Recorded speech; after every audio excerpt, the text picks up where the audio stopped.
Welcome to another episode of the Above the Business podcast. My name is Bradley Hamner, your host. On today's episode, we have the co-founder and former chief marketing officer at Vendasta Technologies, Mr. Jeff Tomlin. He's also the host of the Conquer Local podcast. In this episode, we talk a lot about the differences between online businesses as well as local businesses. So if you're a local business owner, and many of you I know are, I think you're going to get a tremendous amount out of this. I really had Jeff to talk about some of the digital strategies, but also some of the things locally. You can tell Jeff is a wealth of experience about what it means to succeed in the digital landscape, but at the same time, to understand some of the advantages that local businesses have. Without further ado, here's my conversation with Jeff Tomlin. Jeff Tomlin, welcome to the Above the Business podcast. Hey, thanks so much for having me. I'm pumped to be on it. Excited to have you. Well, we love to start with background and origin story and kind of bring us to present day. So why don't you take our listeners back on your journey and how you got to where you are? Yeah, I'll try to figure out how to do it in the right amount of time. I can get rather windy, but you know, our origin story, was like most businesses.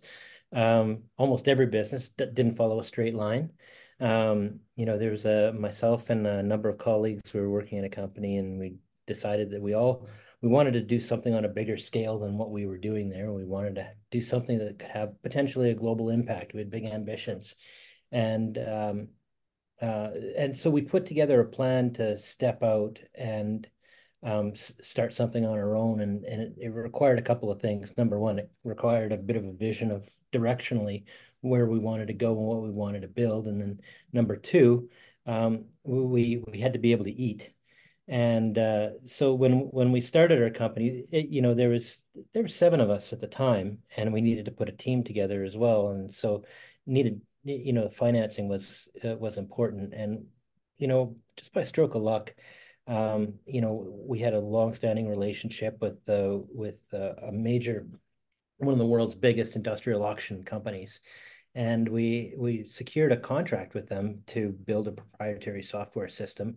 And it was a $3 million contract, and they prepaid a portion of it, which allowed us to basically open the door and be able to feed our families. And there was four of us at the time out of the seven that had brand new babies. Hmm. And so starting a business at the time, is a little bit nerve-wracking, especially with all the uncertainty that comes with that. Hmm. And so what we did is, a portion of the group broke off. We hired a software development team, and they began working on that contract. And three of us stepped aside and started building a business plan for our own proprietary software. And the next magical stroke of luck that we got at the time is, 6 months into our business, we had developed a business plan, and we were able to raise $3 million based on that plan. And I don't know how we did it, because in today's day and age, if you didn't have a working piece of software that you could demo, and you didn't have customers at the time, even reference customers and any type of proof of the revenue would be coming, you'd never be able to raise money like that. Yeah. But we were in the right place at the right time, at the right people, and we got a big break. And that sent us on our path to starting to build some of the products and services that we build now in empowering small, medium-sized businesses in their go-to-market. Hmm. How much was unification of the vision, do you believe, important to where you were then, but also to kind of where the company is today? Well, at the time, I mean, you have to have a vision because you have directionally, you need to know where to go, but you have to be super, super flexible on which road you take. And so at the beginning, it was always in our business plan that we knew that there was going to be the need to be flexible and be agile in our approach. So we planned on building some piece of software that was, according to the plan that we had, and then we determined ourselves that that we were going to really listen to our customers, and we're going to be flexible. And based on, what was being proven out, and showing, promise with our initial customer base, we go in that direction. And that's exactly what happened. The initial idea that we had was we were going to build a social network for homeowners to share inspiration and home projects that they had done, and talk about contractors that they had used and recommended. And on the other hand, we were going to create a free tool for home contractors, to help them understand what people were saying about them online. Mhm. And then we were eventually going to put the two audiences together after we built two massive audiences of homeowners and contractors. We're going to put them together and monetize referrals. Hmm. That was the idea. And at the time, based on how we executed and what, our customers and users were saying, the home owner network really never took off for us. But we saw this huge demand in online reputation management at the time, for not just home service providers, but all sorts of small businesses. And so our business went in that direction. What do you think with so many things going online and then many companies just being online based companies? I'm going to ask this in a series of different questions. So, my first question is, what are the principles that you believe in marketing and sales are true, whether the business is local, a local based company, versus also being or companies that are virtual or online based companies? What are the principles that are the same regardless of the businesses? Yeah, wow. Okay, really good question. I do think that there's a lot of things that are the same no matter how you conduct or where you conduct your business. Number one, you have to have a product or service that is not just accepted, but you've proven to be able to delight people. And so you land a customer, if even your initial reference customers, and if you can prove that you can deliver a service and you can delight those people and they would recommend you and your service, and right there you've got something. Number two, you have to be able to acquire customers, and be able to scale customer acquisition. It's the biggest challenge of any type of business, is how do we acquire customers, and then how do we do it profitably? The lifetime value of a customer needs to be sort of, three times greater than the cost to acquire it. And, that's sort of, just the rule of thumb. And so no matter what type of business you are, you have to be able to acquire customers at scale. So you have to know, where to find your customers. You have to understand what channels to use, and you have to understand what those customers look like.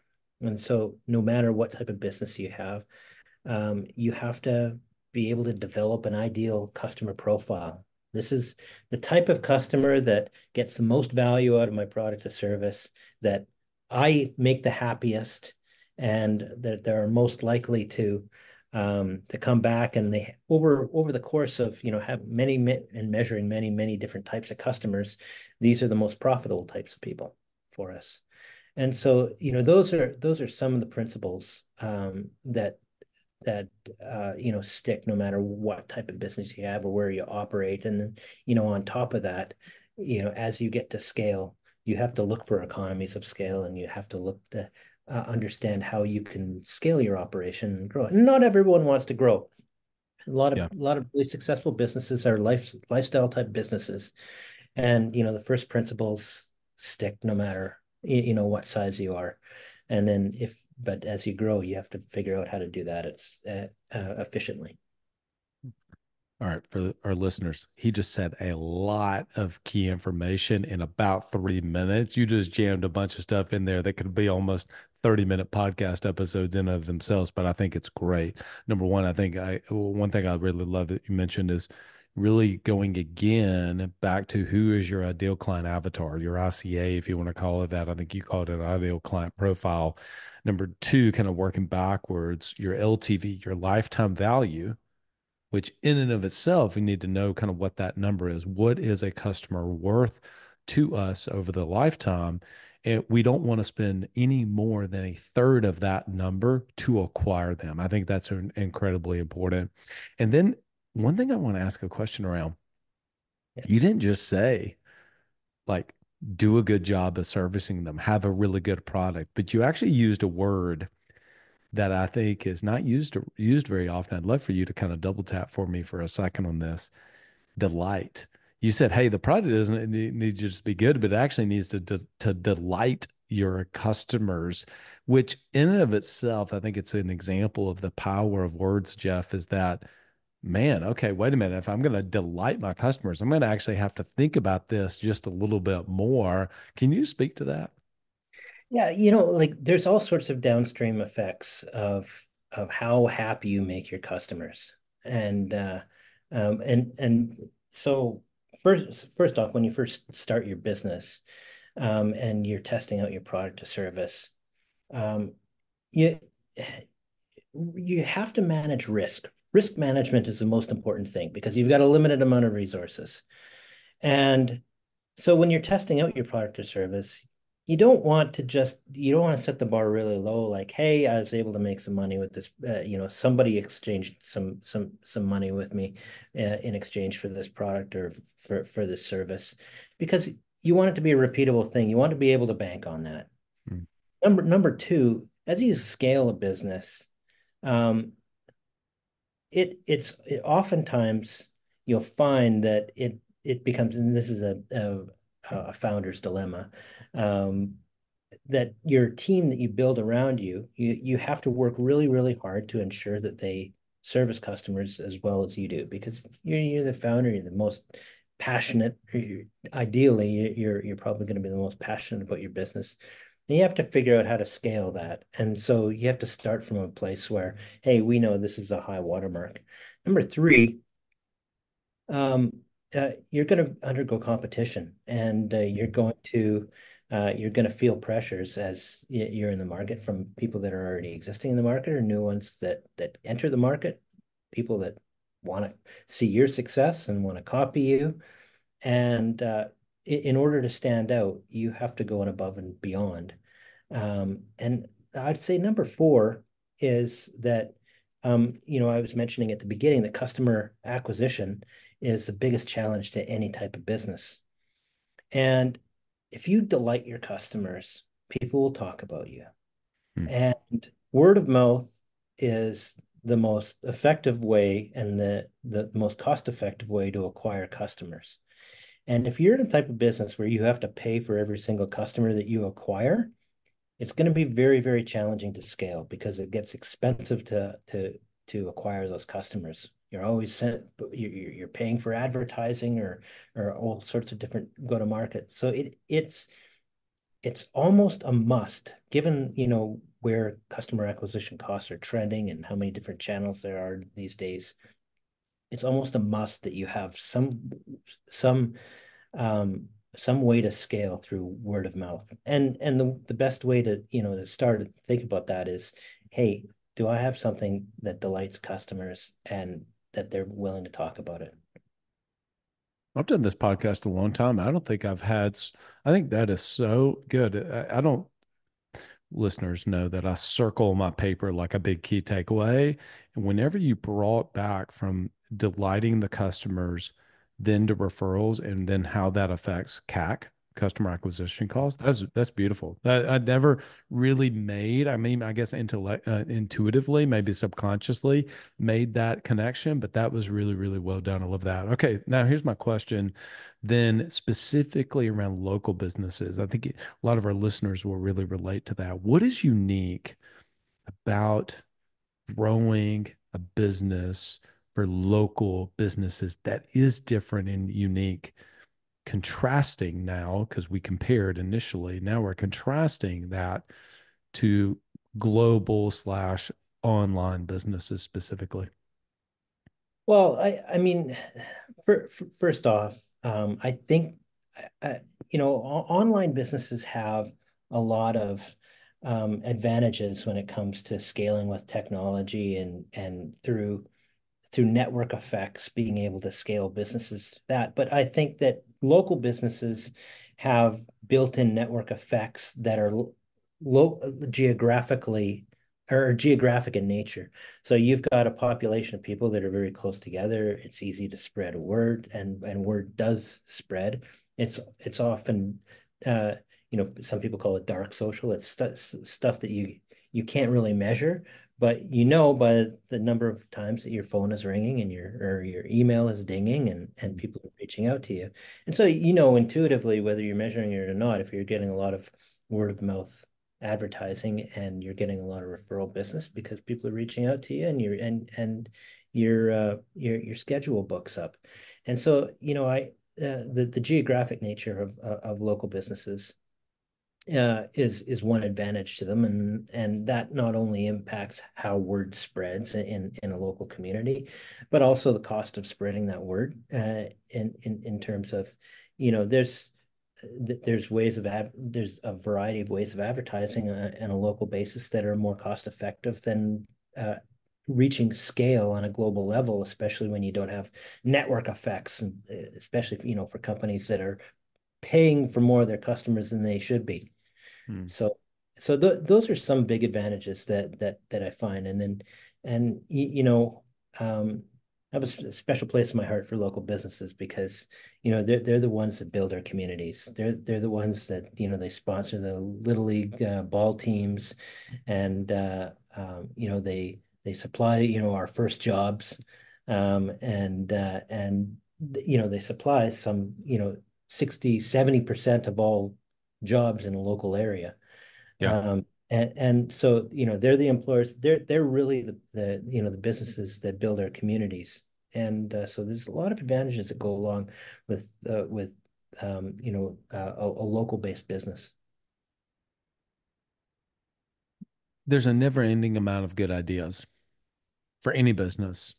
And so a local business, let's just say, to your point, they want to get their name out there. They want to advertise. They want to market, and they can they can put billboards up on the main highway, on the interstate. They can support all the local schools. They can do all these branding initiatives. They can find centers of influence.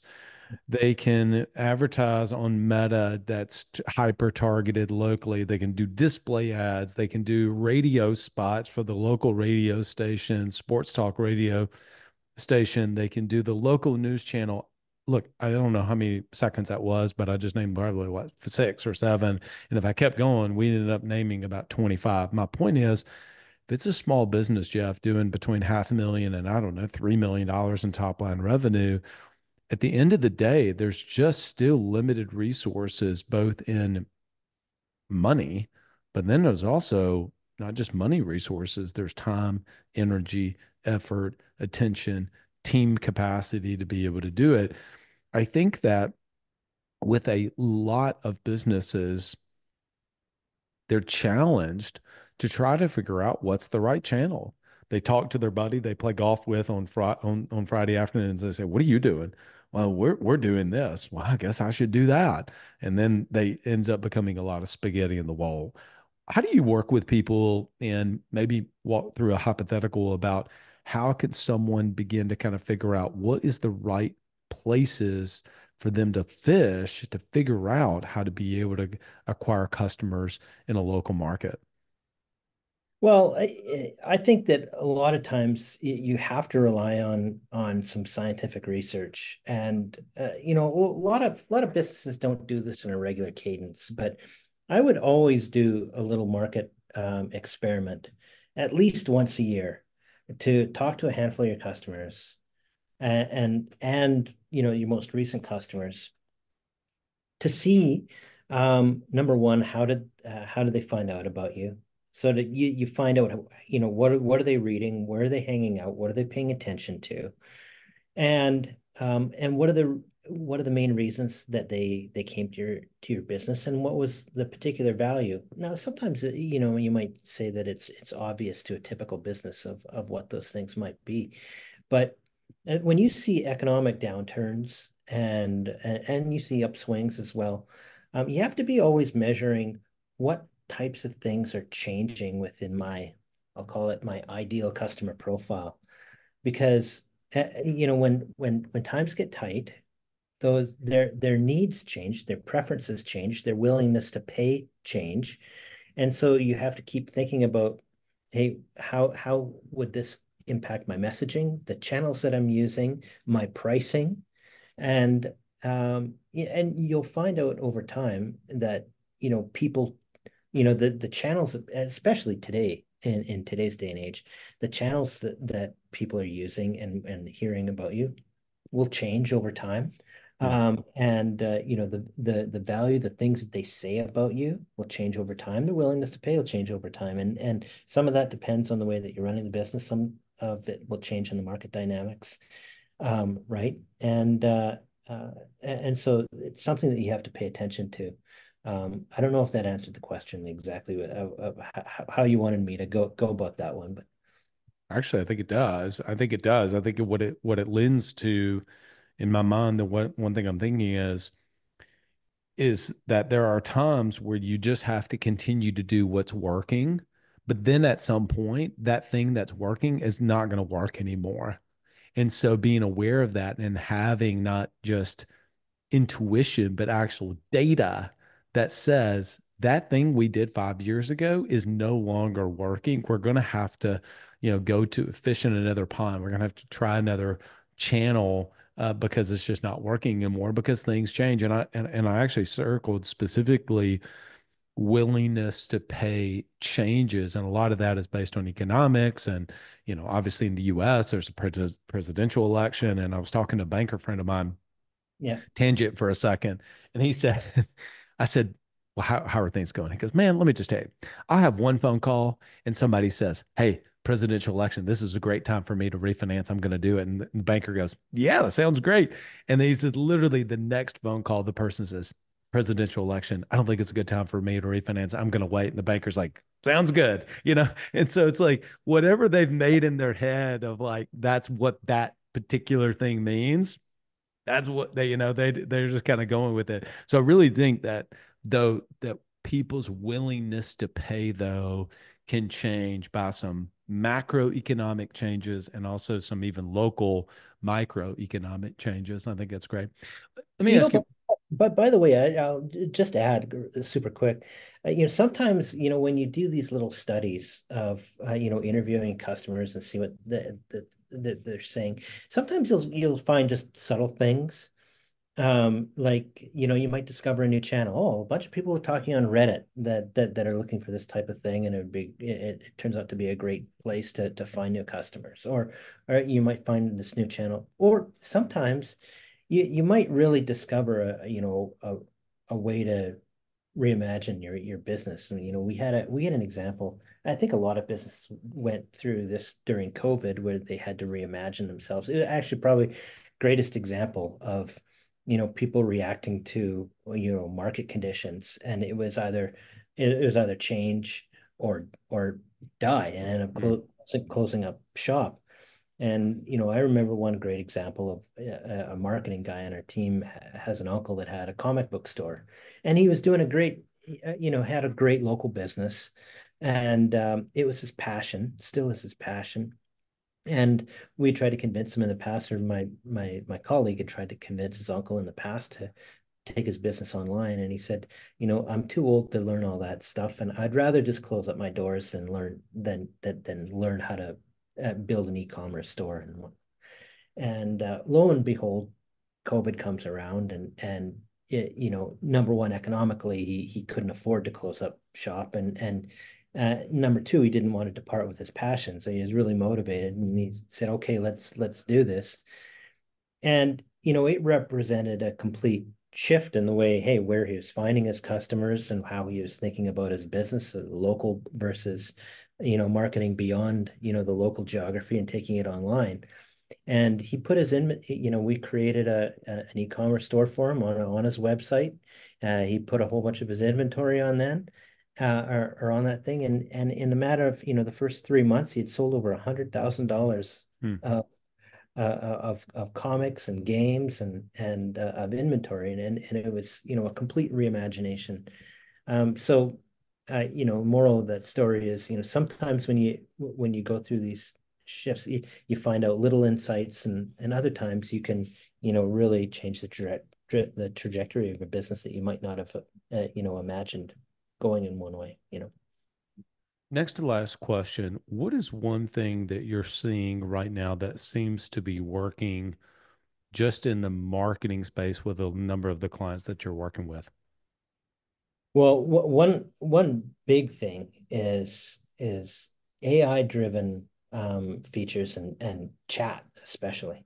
So, we're used to seeing all sorts of different chatbots and service type features on websites that were very, very, that you would chat with a bot and it would, at the end of the day, it'd probably point you to a resource or something. Very unhelpful. It's amazing what AI driven chat is doing these days. Um, People are and consumer expectations have completely changed. We're used to talking to Alexa and talking to Google and asking a question and getting the answer, right? And this is the way that people want to interact with businesses now. And so AI driven chat features, when we educate them and then we put them on a local business site, it is like having an employee that is working 24 hours a day Hmm, and is always in a good mood and never lets you down and super serves your customer with an incredible amount of empathy that you could only hope to get out of an employee that you've ever had, even the best ones. And it's able to drive people to either call or to message or to book in ways that that are more efficient than any type of conversion type rates that we've seen in the past. So hmm. long story short, I think, if you're a local business and you're not looking at AI driven, chat features and looking for different ways to scale your business with AI, um, you really need to, because it's transformative. That's great. Jeff, people want to connect with you and your team. Where would you point them to? Well, you can learn about our company at vendasta.com. You can always reach out to me on LinkedIn or email me at jtomlin@vendasta.com. And those are the best channels to learn about us and to connect to me if you so choose. Awesome. Jeff, what does working above the business mean to you? Well, to me, um, it's making sure that you've got time to look back of where you've been, to reflect on where you need to go. That road, again, that road can always change. You can take different routes, but you have to have a destination in mind.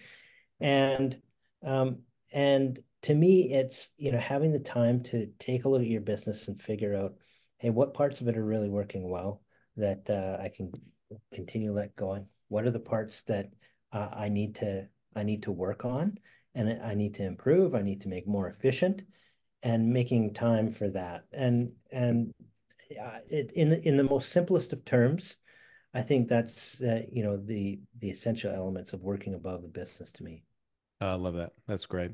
Some things that really stood out to me. I love the reminder of delight. I think I've heard people talk about how can we surprise and delight our customers.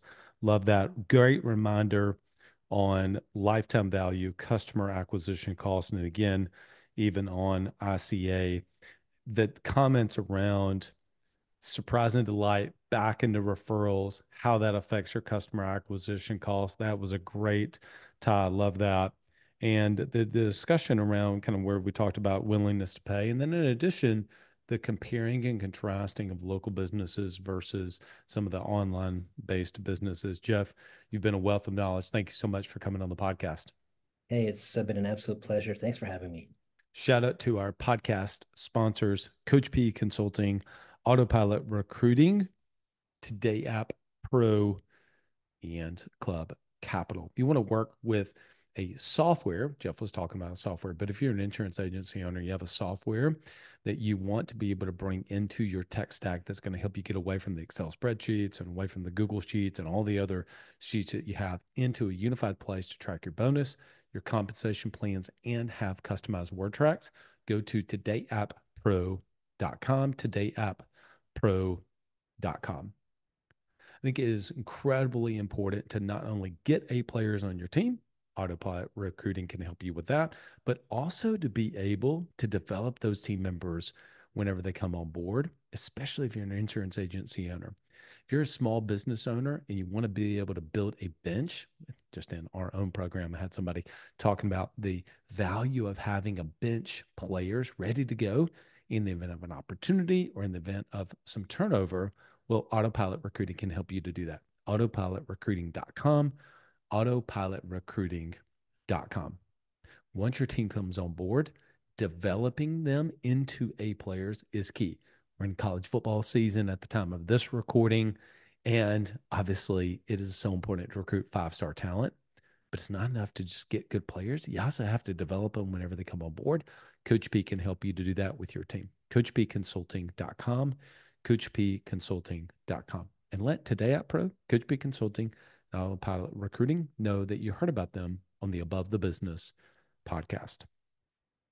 Wearing the hat as the CFO and understanding your financials can at times be daunting, depending on where your skill sets are and how, what person has poured into you over the years to help you to understand how to read financial statements. For me, I had no idea what I was doing for years, despite having a degree in finance.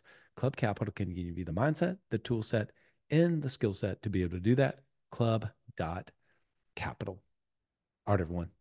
Till next time, lead well.